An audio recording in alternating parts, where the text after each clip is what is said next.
La Bible révèle que la fin de toute chose est proche et que Dieu appelle tout homme à pouvoir se réjouir de la seconde venue de Jésus-Christ.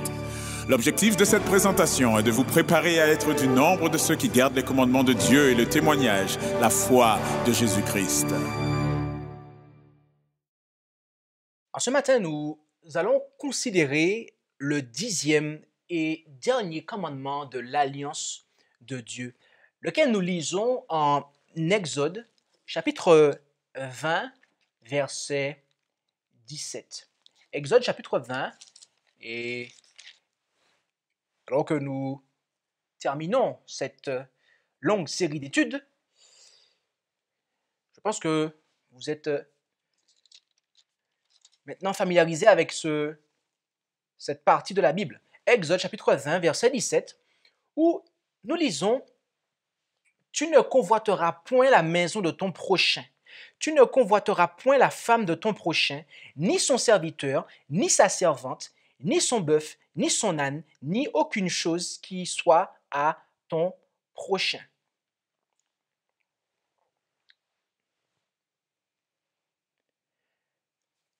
La première chose qu'il faut établir et que je vous demande de garder à l'esprit durant toute cette présentation, c'est que contrairement à la lettre des 4 commandements précédents, le 10e ne cible pas une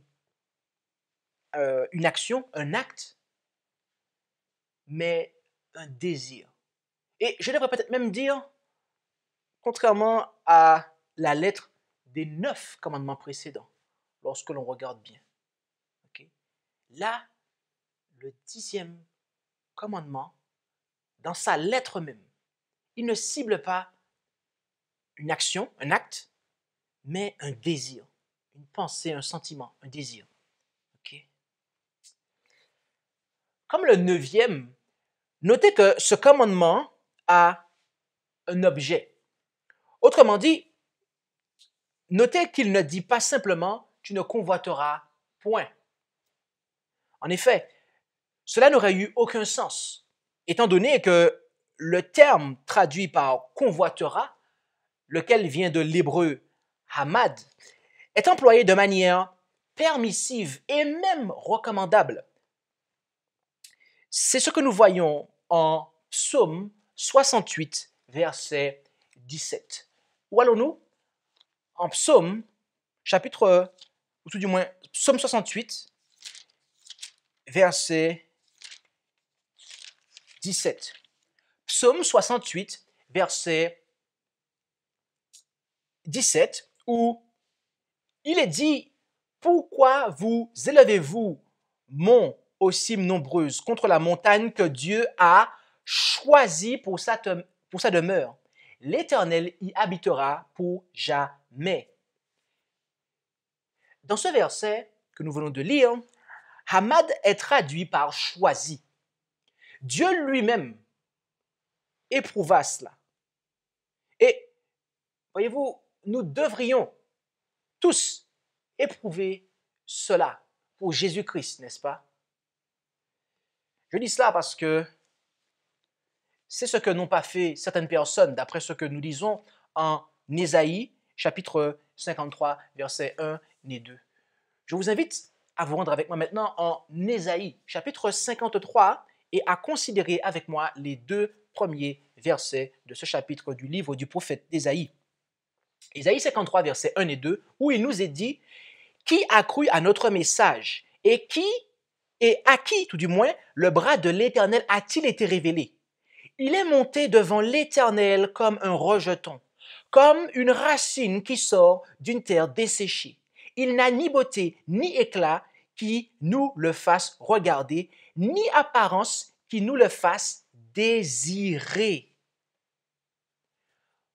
Au verset 2 d'Ésaïe, 53, où nous avons là une prophétie qui nous parle du Messie, du Christ, de Jésus-Christ, notre Seigneur et Sauveur. Eh bien, au verset 2 de ce chapitre 53 d'Ésaïe, hamad est traduit par désirer.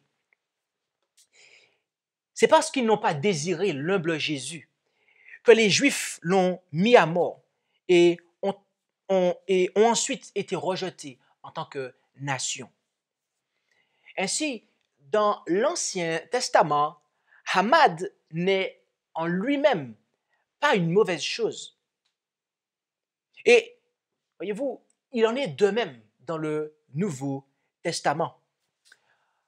Rendons-nous en Romains chapitre 13, verset 9, où l'apôtre Paul cite le 10e commandement, tout du moins une partie de celui-ci.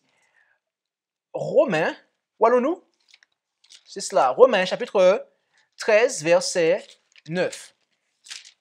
Romains, l'épître de Paul aux Romains, chapitre 13 et au verset 9. Et là, il nous est dit,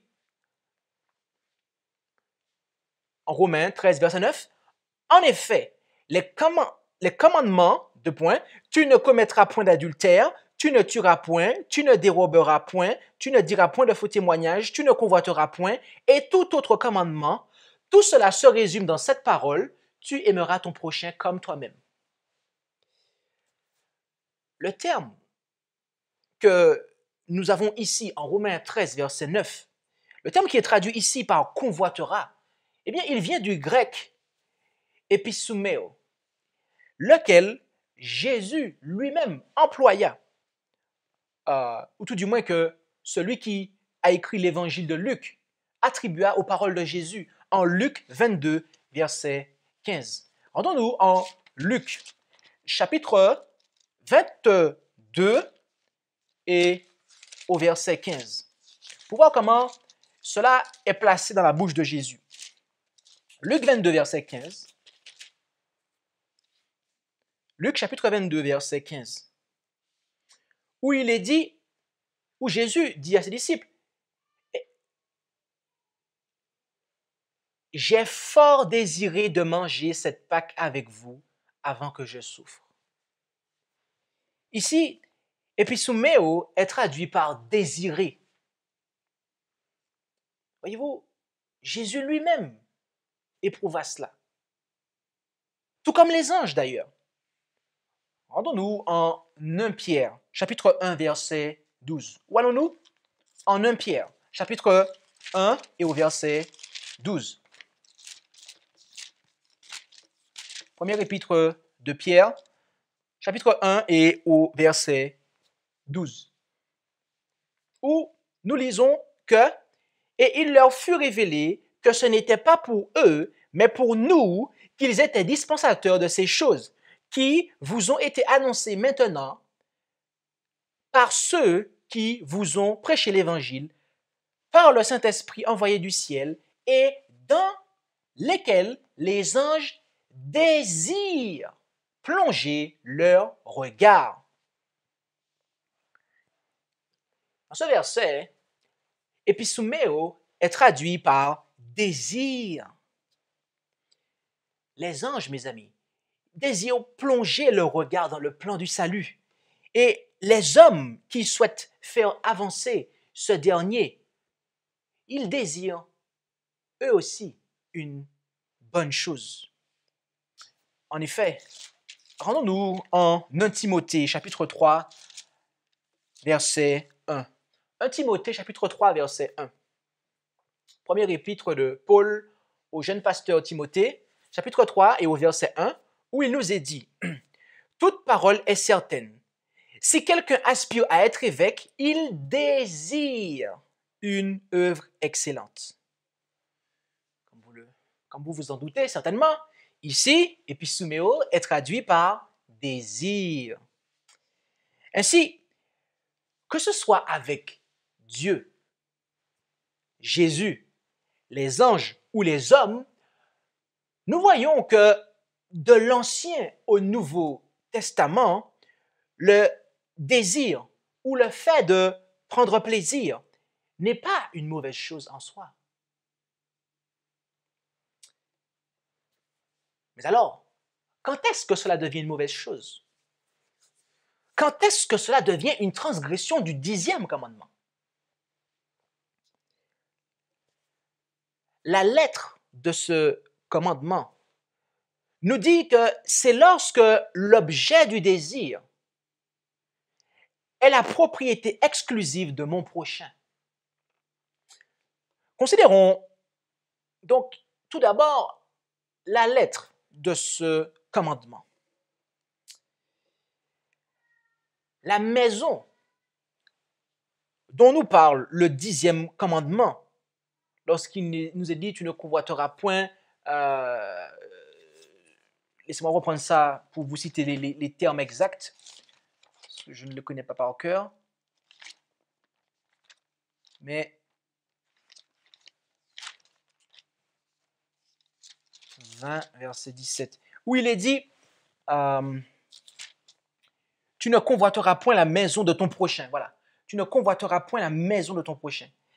Donc, la maison dont nous parle ce commandement n'est pas l'édifice dans lequel un homme habite avec sa famille, mais bel et bien sa famille, ainsi que toutes celles et ceux qui sont sous sa responsabilité et les choses qui lui appartiennent.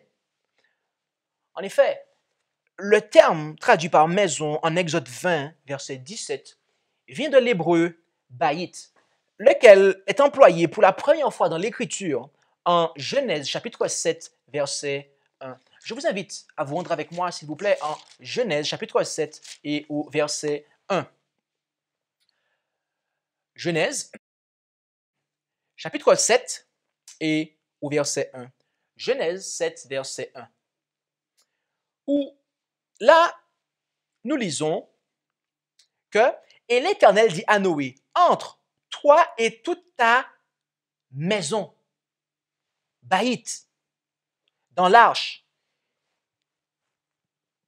Excusez-moi, car je t'ai vu juste devant moi dans cette génération. »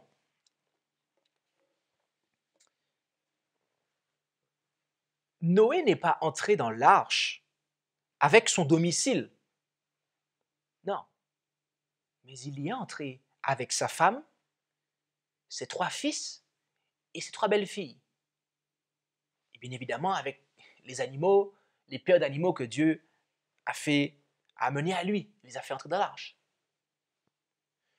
Donc, les paroles disant « Tu ne convoiteras point la femme de ton prochain, ni son serviteur, ni sa servante, ni son bœuf, ni son âne, ni aucune autre chose qui soit à ton prochain » indique simplement la composition de la maison de mon prochain et tout ce que cela implique en fait. Saisir ce que nous venons de dire, mes amis, saisir cette composition est une chose importante, car c'est parce qu'ils opèrent une distinction à cet endroit que les catholiques et les luthériens divisent le 10e commandement en 2 et qu'ils joignent le premier et le second en un seul. Parce que pour eux, le fait que Exode 20, verset 17, a 2 fois dit, il emploie 2 fois le terme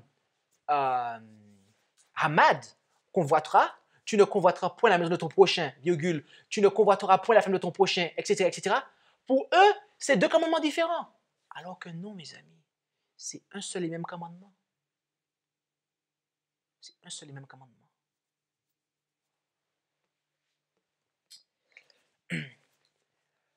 Comme nous l'avons dit au tout début de cette présentation, le 10e commandement ne cible pas un acte, mais un désir. Et à cet égard, nous devons bien prêter attention aux conseils que nous lisons en Proverbes, chapitre 4 et au verset 23. Où nous rendons-nous? En Proverbes, chapitre 4 et au verset 23. Proverbes, chapitre 4 et au verset 23. Et prêtons bien attention à ce qui est marqué là. Proverbe 4, verset 23.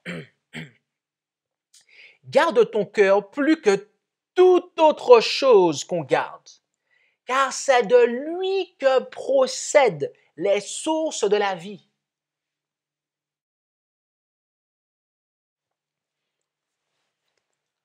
Entretenir de mauvaises pensées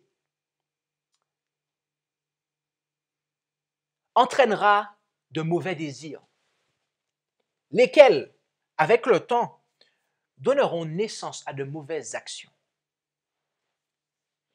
Ainsi, lorsque la lettre du 10e commandement déclare « Tu ne convoiteras point la maison de ton prochain » avec ce qu'elle contient, ni aucune autre chose qui soit à ton prochain, il nous met en garde contre le point de départ du vol qui est lui-même interdit par le 8e commandement.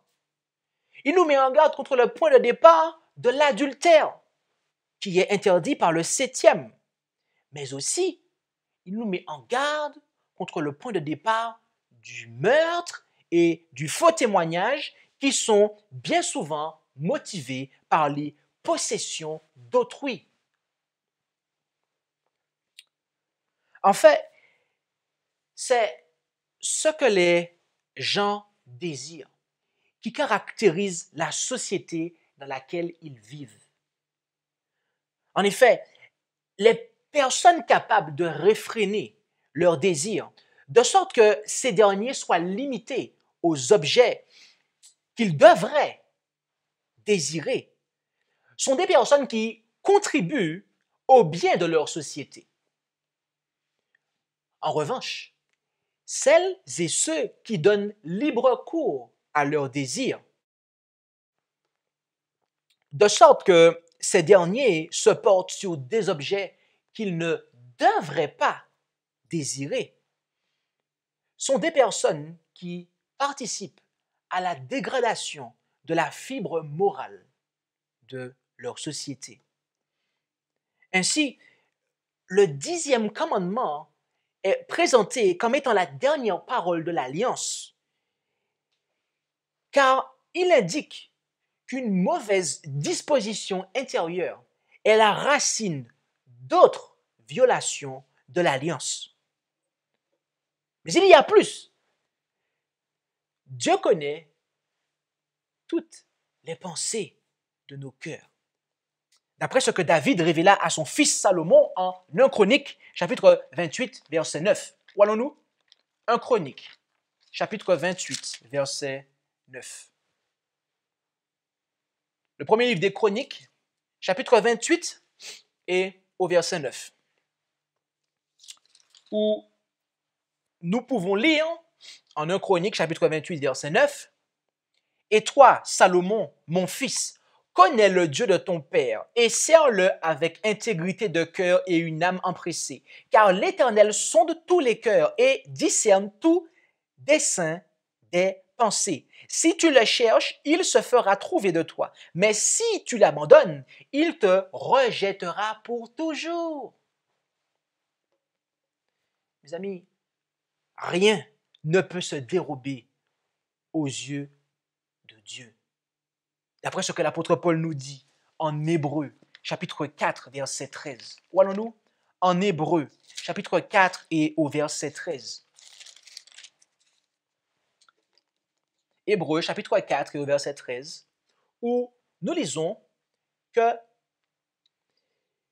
« Et il n'y a aucune créature qui soit cachée devant lui, mais toutes choses sont nues et entièrement découvertes aux yeux de celui auquel nous devons rendre compte. » Mes amis,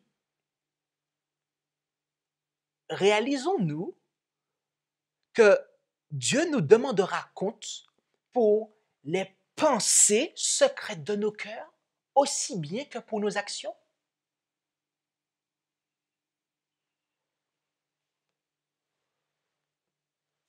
Dieu se préoccupe moins de l'acte extérieur que de la pensée qui est à l'origine de l'acte.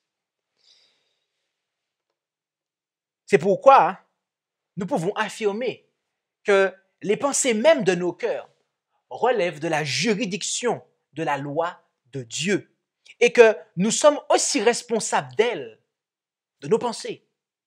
Nous sommes aussi responsables d'elle que de nos actions. Voyez-vous, la plupart des codes de loi se limitent aux actes. Quelques-uns concernent les paroles. Mais le décalogue est le seul code qui aille jusqu'aux pensées, mes amis. Le seul. C'est ce que Jésus nous montre en Matthieu chapitre 5, verset 28. Où allons-nous? Matthieu chapitre 5, verset 28. Où nous lisons en Matthieu chapitre 5, verset 28. Matthieu chapitre 5, verset 28. Mais moi je vous dis que quiconque regarde une femme pour la convoiter a déjà commis un adultère avec elle dans son cœur.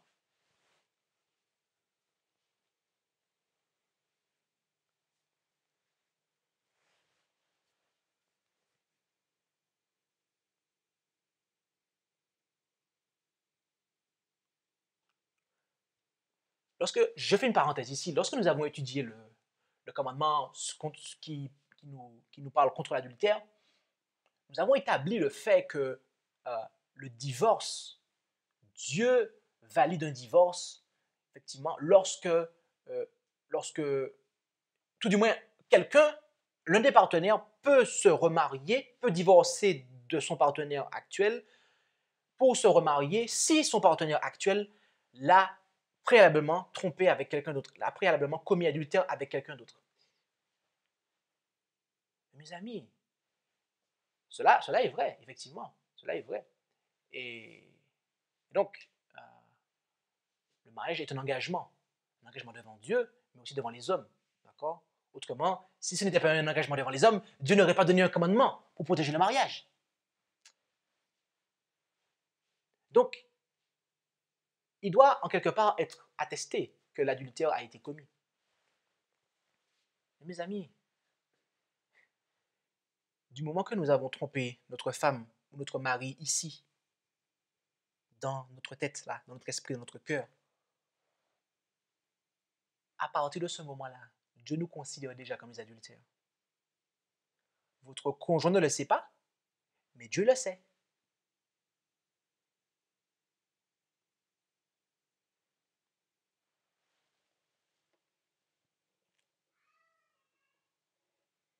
Faisons attention, mes amis. Faisons très attention.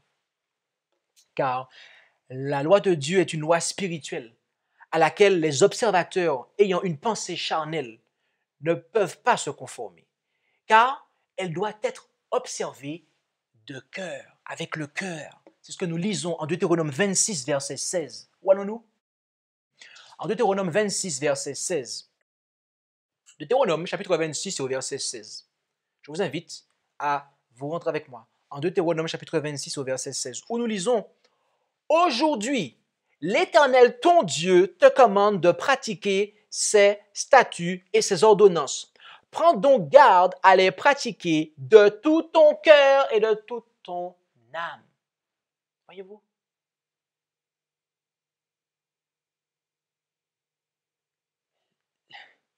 Si on a une observation formaliste des 10 commandements, mes amis, c'est pas ça. On est à côté de la plaque, comme on dit aujourd'hui. On est à côté de la plaque, c'est pas ça.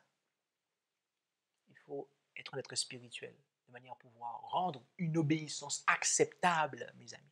Acceptable.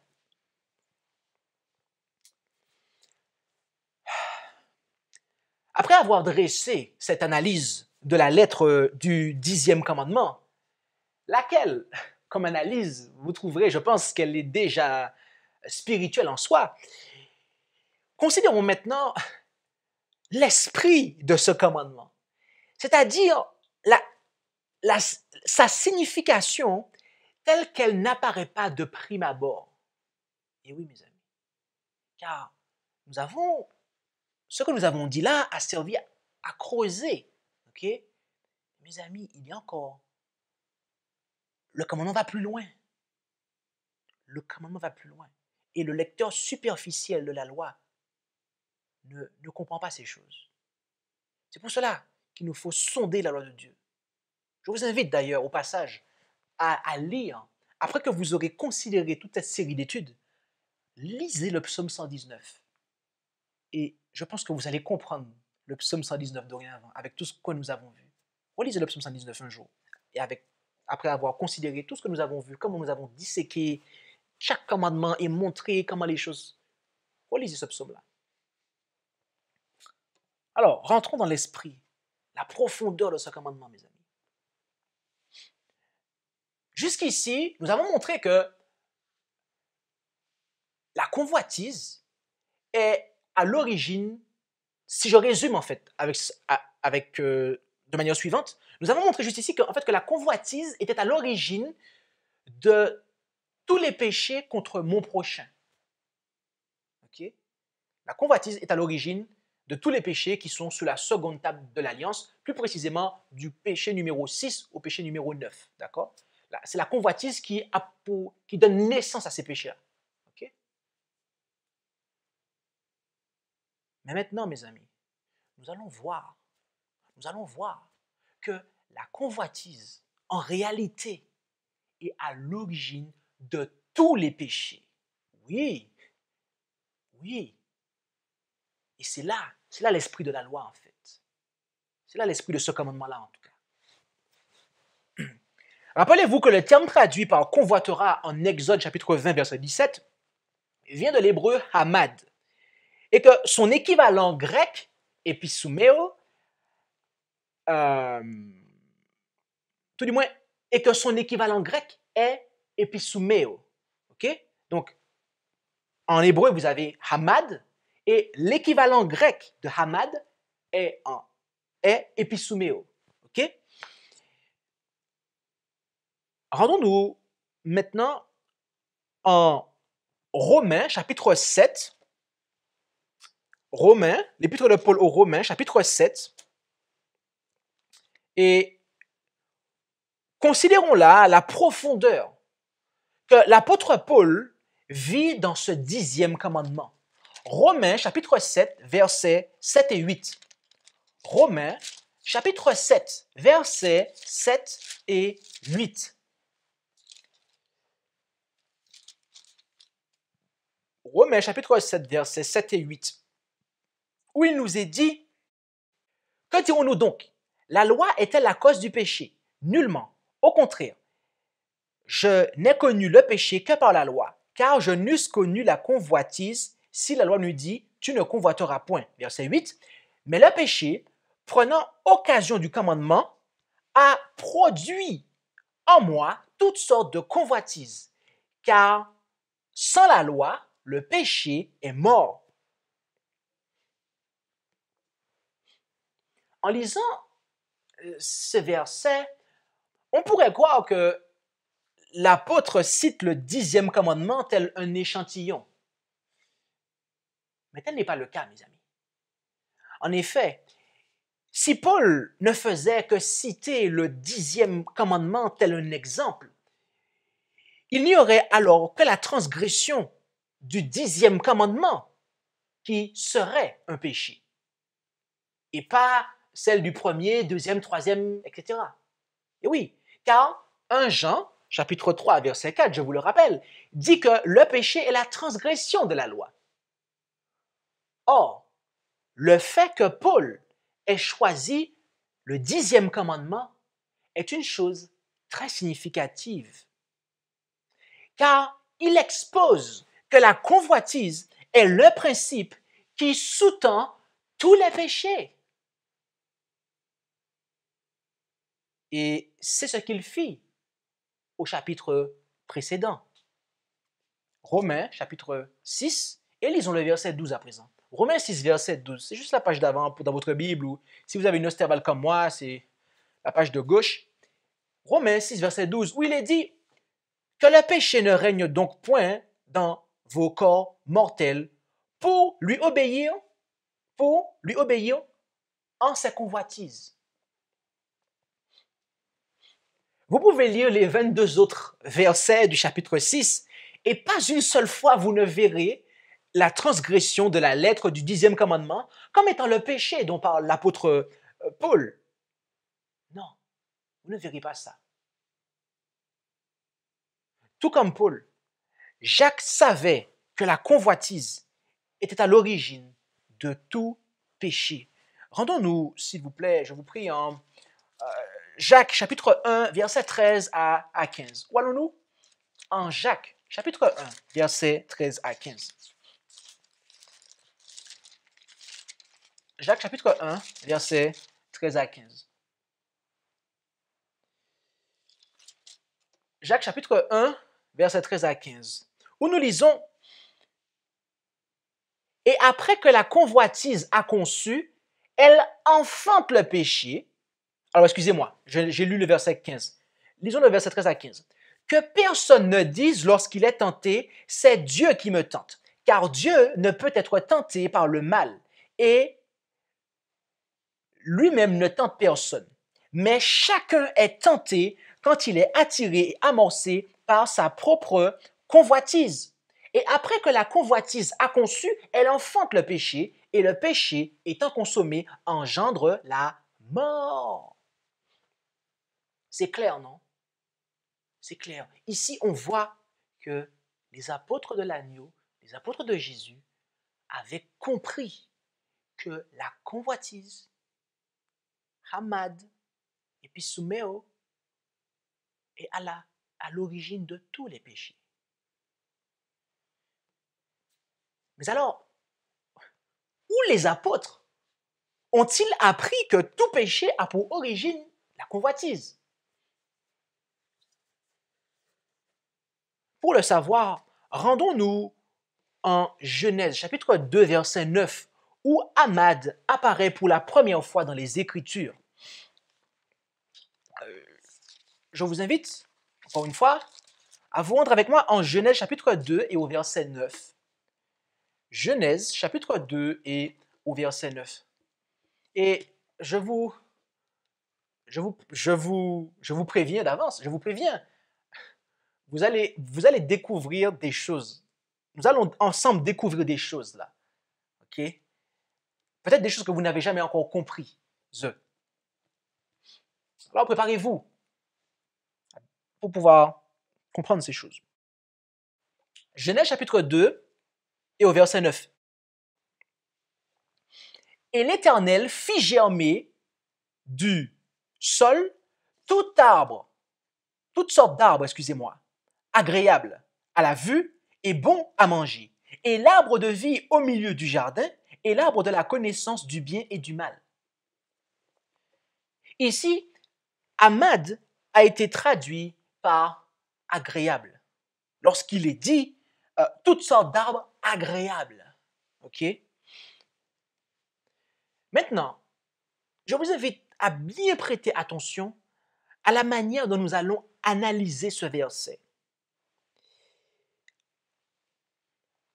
Ne me regardez pas, regardez le verset. Fixez vos yeux sur le verset. Fixez vos yeux sur le verset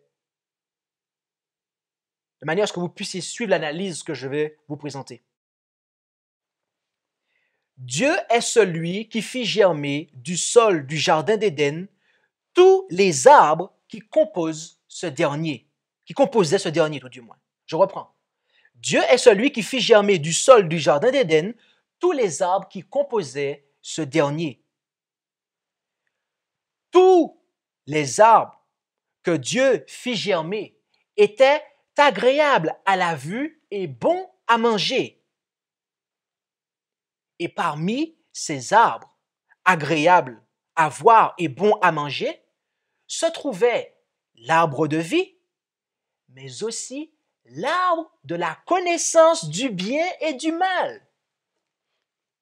Oui, vous avez bien entendu ce que j'ai dit, mes amis. C'est Dieu lui-même qui fit germer l'arbre de la connaissance du bien et du mal, lequel, comme tous les autres, était agréable à voir et bon à manger. Comprendre ce que je viens de dire est très important. Mais avant d'aller plus loin, il me faut clarifier ce que je viens de dire à l'instant. En m'écoutant dire cela, vous devez penser que je suis un hérétique. Car vous vous dites que je suis en train de vous enseigner que c'est Dieu qui a introduit la connaissance du bien, la connaissance du mal plus précisément, que c'est Dieu qui a introduit la connaissance du mal. Mais mes amis, je n'ai jamais dit que la connaissance du mal fut introduite par Dieu. OK? Et pour ceux qui regardent cet enregistrement, rembobinez. Vous verrez que je n'ai jamais dit que c'est Dieu qui a introduit la connaissance du mal. Non, ce n'est pas Dieu qui a introduit la connaissance du mal. Non.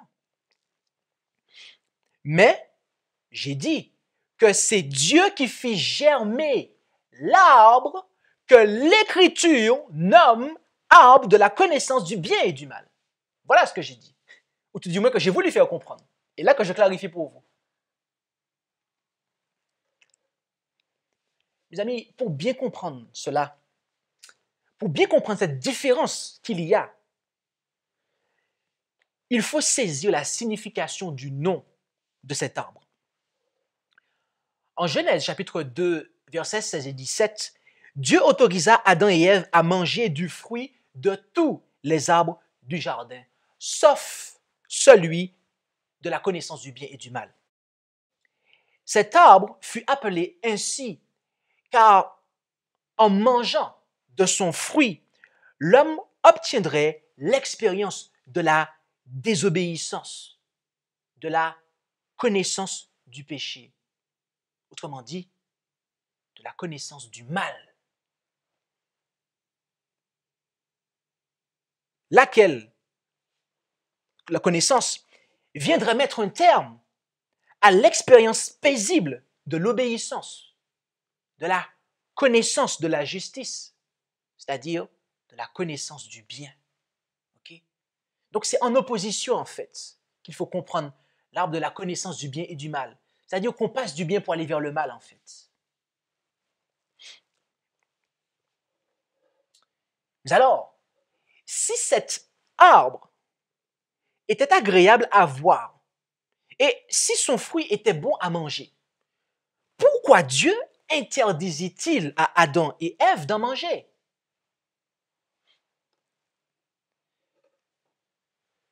Tout simplement parce que Dieu voulait tester la loyauté des êtres libres qu'il venait de créer. Et Genèse chapitre 3, verset 6 nous donne le résultat de ce test. Il nous rapporte le résultat du test. Considérons le chapitre suivant, Genèse 3, verset 6, et prêtons attention à ce qu'il est dit là.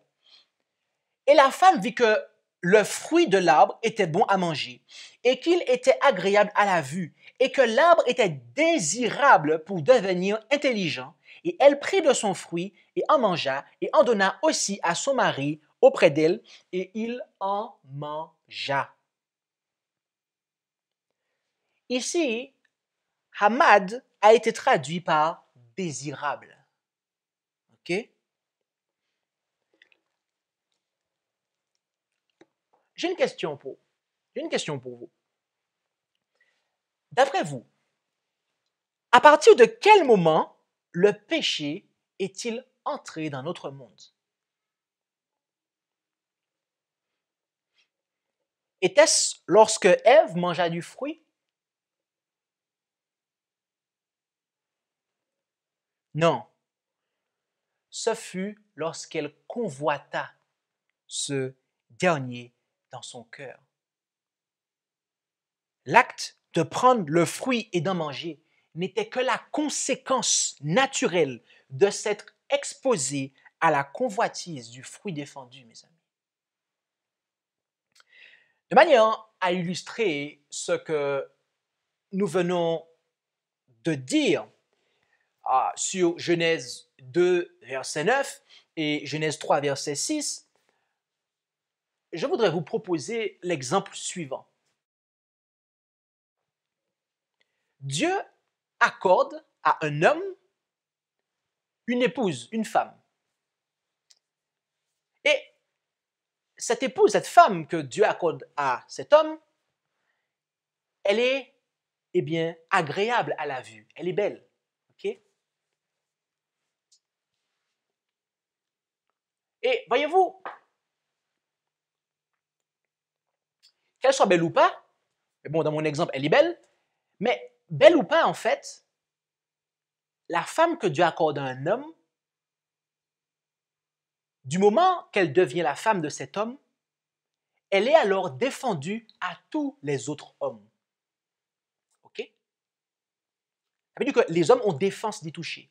Les hommes ont défense de faire de la convoiter, de quoi que ce soit. OK? Donc, mais dans mon exemple, la femme, elle est belle. Elle est agréable à la vue. OK? Elle est agréable à la vue. Et donc, voilà. Maintenant, est-ce une faute de la part du Créateur d'avoir accordé à cet homme la possession, la jouissance exclusive de cette femme agréable à la vue? Est-ce que Dieu est en tort d'avoir fait ça? Non, pas du tout. Celui qui a tort est l'homme qui convoite cette femme défendue en vertu du 7e commandement qui, pleinement révélé dans le 10e, interdit de commettre l'adultère avec elle dans son cœur. Ainsi, l'interdiction de convoiter la femme de cet homme est tout aussi importante que l'interdiction qu'avaient Adam et Ève de manger de l'arbre dont nous parle Genèse chapitre 2 verset 17. Car la femme de cet homme était tout aussi défendue que ne l'était l'arbre. Et oui, mes amis. Par conséquent, le péché entra dans le monde par la convoitise de ce qui avait été défendu. L'acte de prendre le fruit et d'en manger n'était que la conséquence naturelle de s'être exposé à la convoitise du fruit défendu.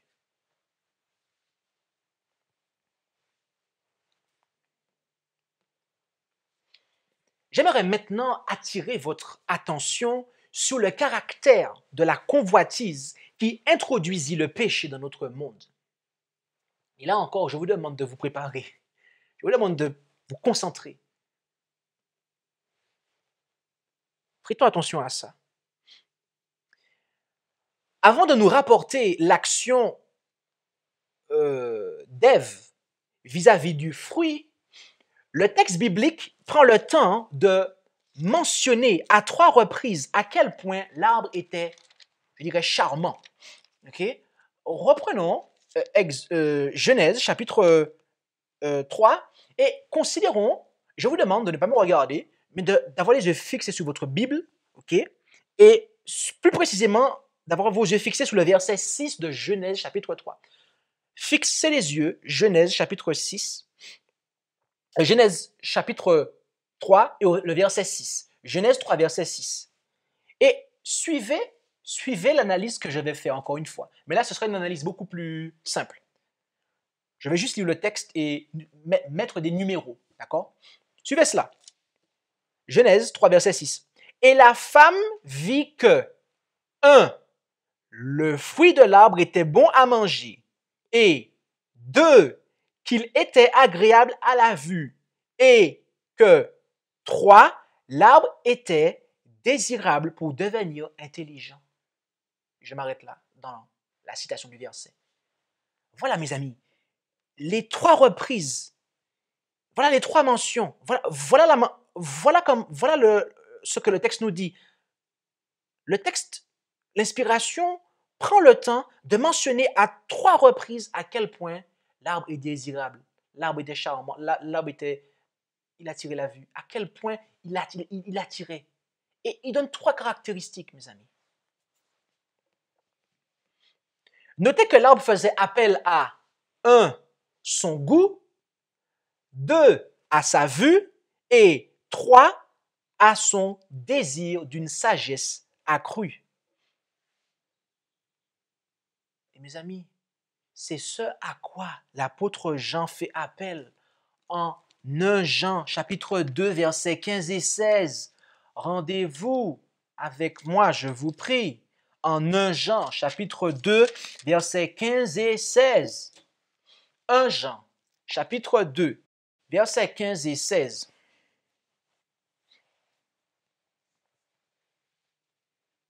Jean, chapitre 2, versets 15 et 16.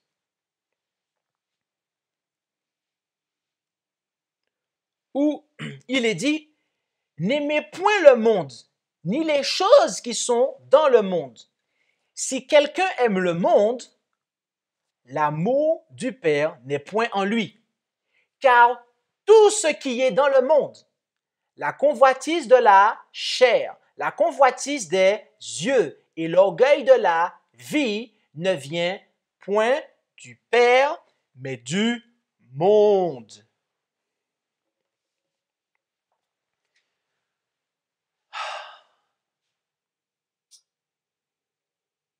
Les hommes qui disent qu'il n'y a que 7 péchés capitaux n'ont pas de base biblique pour dire cela. Car la Bible nous montre très clairement qu'il n'y en a que 3. Il n'y a que 3 péchés capitaux, pour employer cette expression. C'est-à-dire des péchés qui sont à la base d'autres péchés, en fait. Voilà. Vous avez la convoitise qui se subdivise en 3, mes amis. Et c'est ça qui est à la base de tous les autres péchés, mes amis. Il n'y en a pas 7, il y en a 3, mes amis. 3. C'est 3. Le temps me manquerait pour dresser un exposé complet de ce verset et j'y consacrerai une présentation entière ultérieurement. Mais pour l'heure, nous devons établir le constat suivant. Les premiers mondains que ce monde a connus, les premiers êtres humains mondains que ce monde a connus, c'est-à-dire Adam et Ève, eh bien, ils étaient des observateurs du sabbat.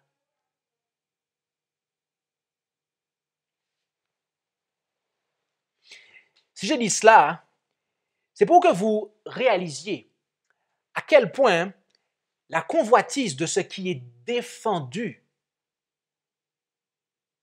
peut faire déchoir les enfants de Dieu, mes amis.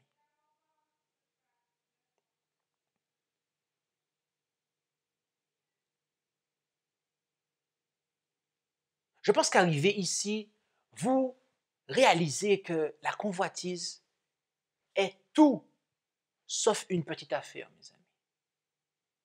Cela est tout sauf une petite affaire. Parce que c'est à la base de tous les péchés.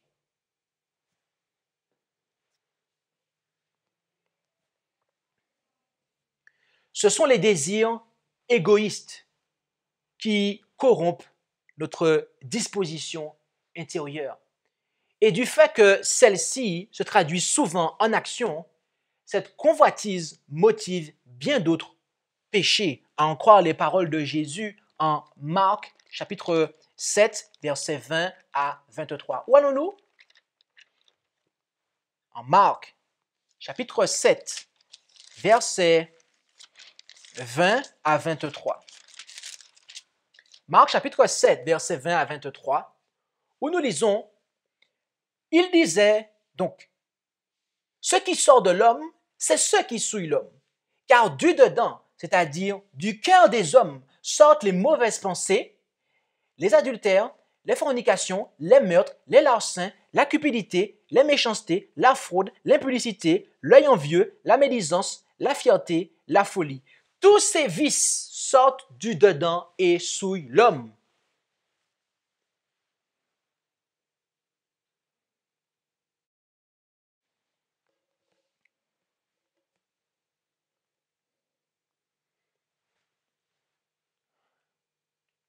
Mais alors, que pouvons-nous faire contre la mauvaise convoitise? Que pouvons-nous faire contre la convoitise des choses défendues? est-ce que nous pouvons faire quelque chose? C'est la question que l'on peut se poser.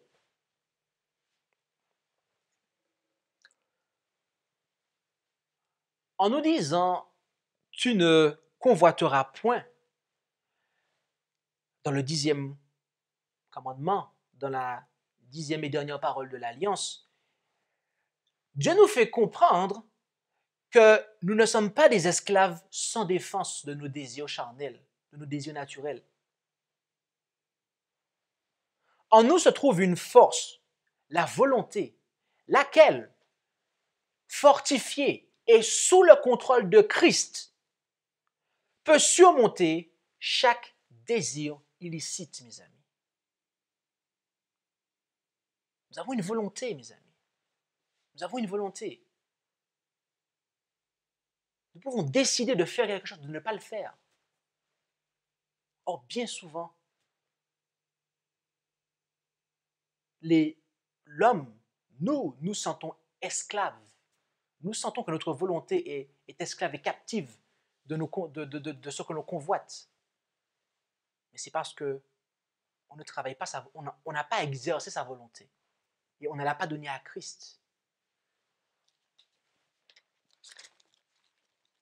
Mais lorsque cela se passe, eh bien, il se produit ce que nous lisons en Philippiens. C'est un texte que je n'avais pas prévu de prendre, et que j'aurais peut-être dû prévoir de prendre parce qu'il colle parfaitement avec ce que nous lisons.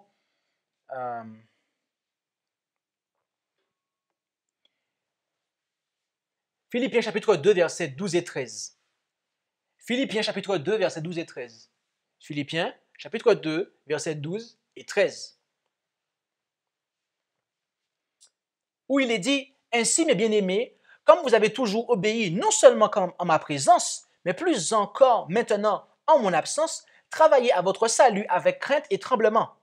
Car c'est Dieu qui produit en vous le vouloir et le faire selon son bon plaisir. » Voilà pourquoi je vous disais que cette volonté doit être connectée à Christ. Okay? Car Dieu va la fortifier, mes amis. Et Dieu va produire en nous cette volonté. Okay? De sorte que de ce sentiment d'esclave que nous pouvons ressentir parfois, eh bien, nous puissions dominer nos désirs. Donc, en nous se trouve une force, la volonté, qui, sous le contrôle du Christ, peut surmonter chaque désir illicite. Ce qui implique, en disant tout cela, cela implique que l'homme est un agent moral libre. Et c'est en tant qu'agent moral libre que Dieu nous demande de prendre le contre-pied de la convoitise naturelle en nous contentant de ce qu'il a placé à notre disposition. Rendons-nous en 1 Timothée, chapitre 6, verset 6. 1 Timothée, chapitre 6 et au verset 6. 1 Timothée, chapitre 6 et au verset 6. 1 Timothée 6, verset 6, où nous lisons « Or, c'est un grand gain que la piété avec le contentement d'esprit. » C'est un grand gain que la piété avec le contentement d'esprit. En Hébreux, chapitre 13, verset 5. Hébreux, chapitre 13, verset 5. Hébreux, chapitre 13, verset 5. Un point qui complète ce que nous avons dit avec 1 Timothée 6, verset 6. Hébreux 13, verset 5. Que votre conduite soit exempte d'avarice. Soyez contents. Okay? Contentez-vous de ce que vous avez, car Dieu lui-même a dit, certainement, je ne te laisserai point et je ne t'abandonnerai point. Si Ève s'était contentée du fait qu'elle pouvait manger de tous les arbres du jardin d'Éden, elle n'aurait jamais vu comme une privation le fait d'être loyale à Dieu en ne convoitant pas et de ce fait en n'allant pas manger le fruit de l'arbre défendu. Non. Elle ne s'était pas contentée. elle ne s'était pas contente de ce qu'elle avait. Tous les arbres, elle pouvait manger de tous les fruits de tous les arbres, sauf cet arbre-là. Mais c'est celui-là qu'elle a voulu manger.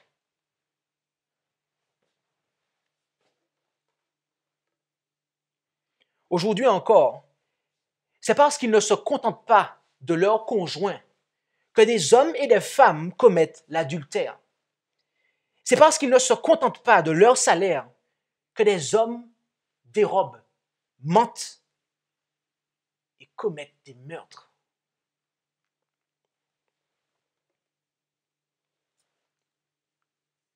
Et mes amis, cela se passe dans l'Église aussi. Rendons-nous en Jacques. Rendons-nous en Jacques, chapitre 4, et lisons du verset 1 jusqu'au verset 10. Jacques chapitre 4, excusez-moi, je ne sais pas ce que j'ai dit, mais c'est Jacques chapitre 4, verset 1 à 10. Jacques chapitre 4, verset 1 à 10. Je reprends une dernière fois, Jacques 4, 1 à 10. D'où viennent parmi vous les dissensions et les querelles? N'est-ce pas de vos passions qui combattent dans vos membres? Vous convoitez et vous n'obtenez pas. Vous êtes meurtriers et jaloux et vous ne pouvez être satisfaits. Vous luttez et vous faites la guerre et vous n'obtenez pas parce que vous ne demandez pas. Vous demandez et vous ne recevez point parce que vous demandez mal et dans la vue de satisfaire vos désirs. Hommes et femmes adultères, ne savez-vous pas que l'amour du monde est une inimitié contre Dieu? Qui voudra donc être ami du monde se rendra ennemi de Dieu. Pensez-vous que l'Écriture parle en vain? L'Esprit qui habite en nous a-t-il des désirs qui portent à l'envie? Au contraire, il accorde une grâce plus grande. C'est pourquoi l'Écriture dit « Dieu résiste aux orgueilleux, mais il fait grâce aux humbles. » Soumettez-vous donc à Dieu, résistez au diable et il fuira de vous, et il s'enfuira de vous. Approchez-vous de Dieu et il s'approchera de vous. Pécheurs, nettoyez vos mains et vous qui avez le cœur partagé, purifiez vos cœurs. Sentez votre misère, verset 9, et soyez dans le deuil et pleurez, que votre rire se change en pleurs et votre joie en tristesse. Humiliez-vous devant le Seigneur et il vous élèvera.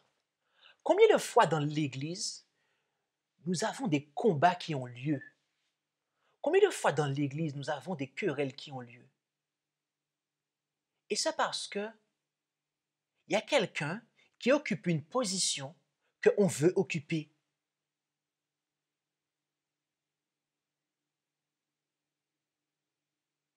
Mes amis, c'est un péché ça. C'est un péché, c'est la convoitise. La Bible l'appelle comme ça, c'est de la convoitise, c'est un péché. Et on joue des coudes, on fait toutes sortes de choses pour le faire tomber. Vous savez comment Dieu appelle ça? Vous savez comment Dieu appelle les personnes qui font ça, mes amis? Verset 4 de Jacques 4. Hommes et femmes adultères. Vous vous rendez compte? Waouh, mais c'est fort. Le Seigneur, mais attendez, le Seigneur, il a un problème. Je suis religieux, je prie le matin, je médite, machin, et juste parce que j'ai voulu faire descendre le monsieur, là, il me traite d'adultère? Non. Il ne traite pas seulement d'adultère. Hein. Non, non, non, non, non, non, non, non. Il nous considère comme des mondains. Parce qu'on a l'amour du monde. Vous vous rendez compte? Le simple fait de convoiter, mes amis. Le simple fait de convoiter. Des choses que Dieu n'a pas pour nous. Des choses que nous convoitons juste pour notre intérêt personnel, pour nous faire plaisir de manière égoïste. Nous sommes des adultères et des mondains, mes amis. Et la solution, mes amis, c'est l'humilité. Le texte ne passe pas par 4 chemins. L'humilité. Parce qu'il y a de l'orgueil derrière ça.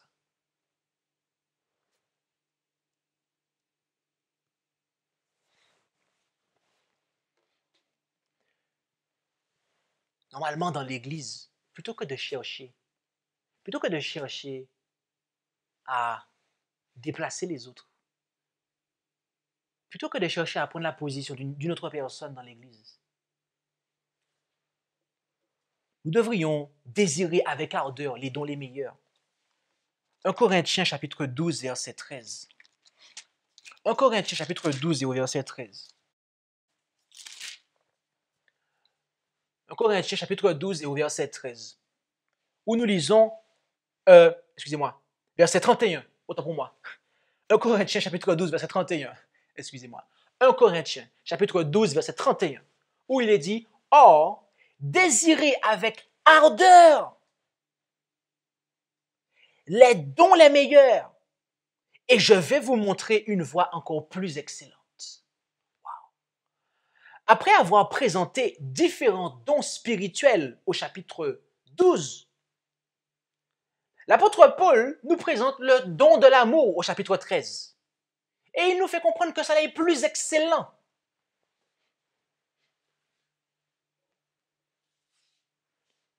Si nous recherchons ce don, mes amis, il n'y aurait jamais eu de querelle dans l'Église. Il n'y aurait jamais eu de cancan, de combat pour pouvoir occuper telle position, avoir tel truc. Jamais.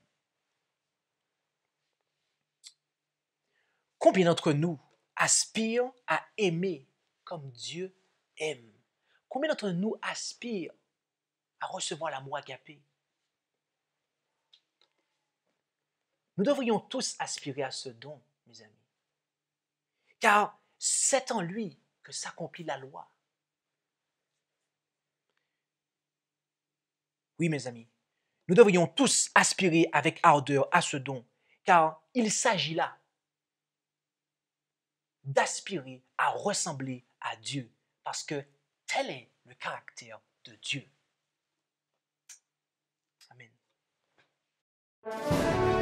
Merci d'avoir écouté cette présentation avec intérêt.